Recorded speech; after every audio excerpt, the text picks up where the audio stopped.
What's up guys, it's your boy Shane and welcome back to another video. So today guys, I'll be taking you on a journey on how I do this beautiful amazing floor. As you guys can see right now, I did it by myself with little help from my wife. And guys, this is 100% solid hardwood floor. As you guys know, we had carpet here. I ripped the carpet up and I decided that I want hardwood floor. We went to Home Depot, we bought the hardwood floor, and I installed it all by myself, no professional help, and I love it. I faced little challenges here and there, but I overcame it, and it was beautiful, guys. It came out really good, came out perfect, guys. All I have to do right now is to install the borders. Tomorrow I'll be going to Home Depot. We're gonna buy more modern borders, guys. So tomorrow we're gonna buy some better borders and install, so don't mind. But enjoy the journey, guys. I'm gonna show you guys the journey from start to finish, from me ripping the carpet up to completing this hard solid floor, guys. Alright guys, so today I will be installing this hardwood floor by Bruce, and this floor is a solid oak. So if you go to Home Depot and you want this color, you can always ask for the solid oak. So guys, I usually have my hardwood floor stored in the house for like 2 to 3 days, so that way the hardwood floor could adjust to the moisture in the room.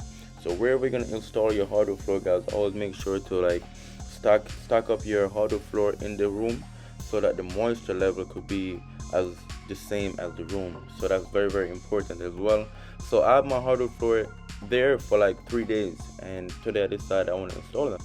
And you can always buy a moisture tester and always test the moisture of the hood before you install it, just to make sure that it's at the right requirement that is required for that hardwood floor. You can always check the box to see the requirement for the moisture level. So that's first thing first. But right now, guys, as you guys can see, I'm taking off the baseboard, and the tool I'm using for this is a crowbar, guys. You can always use a trim puller. That is the correct tool to use for it, but a crowbar can use as well. So as you guys can see, I removed my baseboard, and then I cut my carpet in pieces so that I could make it easier for myself to remove the carpet from the house. So I removed the baseboard from every corner in the house, and I cut my carpet into pieces. And right there I break the baseboard. It's a good thing I'm not gonna put that old one back. I'll be installing a new baseboard, so I'm fine.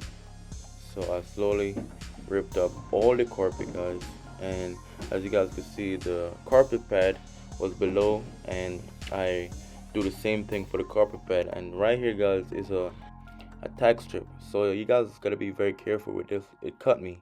It's a very sharp with a bunch of nails on it, so that's what they use to stick the carpet and the carpet pad in. So be very careful with that, guys. It's very sharp. They're all over in the corner of the house, because that's what they usually put them on the edges of the carpet. So yes, and I use my pliers, guys, to take up all the staples. So the good thing is with this one is just the staples wasn't all over in this house, just like in a row. And I take up all my staples, because you want to have a clean floor, guys, where you can put your hardwood floor at. So that's very important. And I remove all my tack strips little by little, and it's easy if you can just ply up the screw a little bit. Not the screw, the nail. There's a nail that keep it in. It's easy if you can just ply it up, but don't break it all the way up, because you can eventually break it and it could be hard to like throw it and all that. So just take a little time and just ply up the nails on each side. And then after, I vacuum, which I should have started sweeping first, but I don't know why I started vacuuming. But eventually the vacuum wasn't working too good, so I started sweeping, and then I did vacuum after. And then now I got my rising paper, guys. So this is a red rising paper.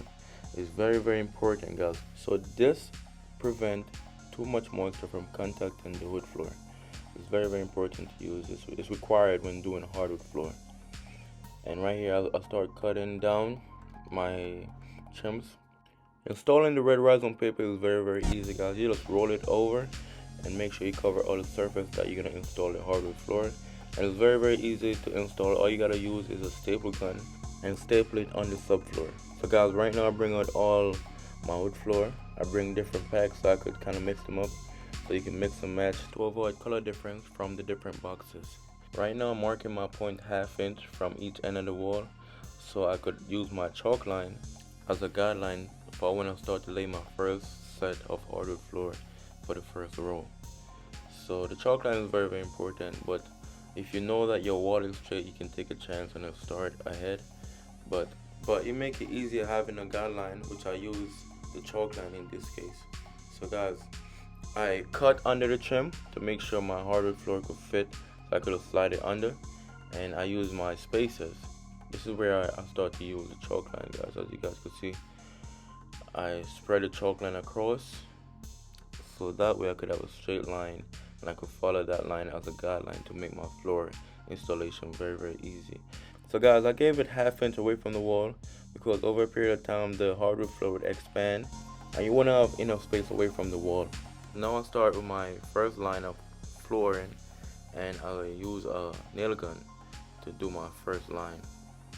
It's very easy. I'll start to shoot it in and line it up, and make sure you follow your guideline that you put, which is the chalk line. You always follow that line, guys. That's your initial guide that's gonna help you to make this hardwood floor easier for you. If you don't have a nail gun, you can always use a hammer and nail it in yourself, but you want to make sure that you check and use a nail set to make sure the nail is all the way in. When you get to the last hood on the wall, you want to make sure you measure it correctly. In this case, I use a pencil and I use a square to make sure my line is straight. So I take the measurement, I flip the floor upside down, and then I measure it and I cut it with a jigsaw. Usually I do it in my garage, but this time I was being lazy, so I do it in my house because my house is not fully done as yet. So I just use the jigsaw right there, and then I use my nail gun and finish it.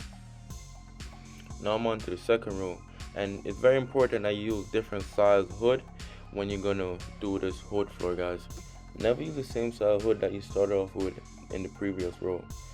In this case, guys, I'm using a floor mallet to make sure the plank fit perfectly. And now I'm gonna bring out the flooring stapler, guys.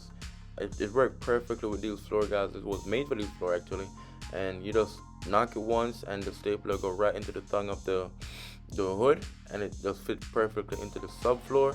So you continue the process, repeat the process on and on, guys, until you reach to the corner. You make your cut, and then once you get to that point, guys, you just go and repeat the same process for each row, guys.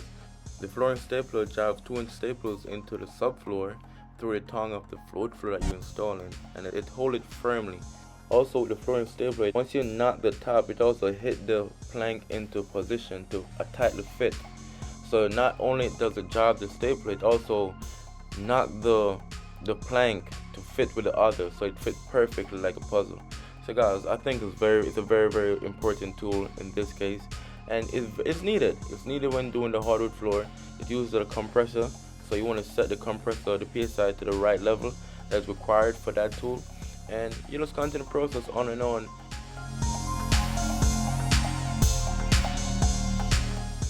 When you get to each end, you just do your right measurement and cut with a jigsaw, and then you just continue the process on and on until you complete. Some challenges you may face if your floor is not leveled. You can see that the wood floor is like high on one side and low on the other side. You can always use like shingles that is used for roofing and flooring. You can buy it from Home Depot or Lowe's, and you just put it under the hood to make sure it's level. You can always check with a level to make sure it's perfect. And right now this tool is very important, guys. The shakers. So what I use it to do like precise cut. Right now I'm looking at a pipe under the radiator, and I want to cut my wood floor around it.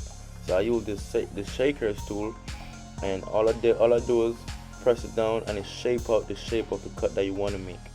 So this is very important, guys. I really love this tool.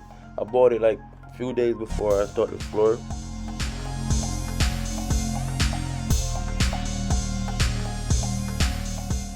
When you get to the ending, in my case, I'm here next to the radiator.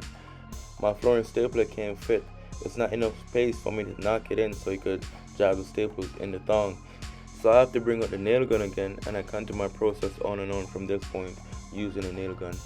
Also at the ending, you're gonna need a flooring pull bar. This comes in very handy because you have no space to knock the floor in. So I use my flooring pull bar and knock it with a mallet and knock it right into position, and then I use my nail gun. Alright guys, this is the final look. I completed this project in 2 days. It came out very beautiful, guys, and my wife loved it, my family loved it. So I will be putting my entire house into wood floor, and the journey starts now.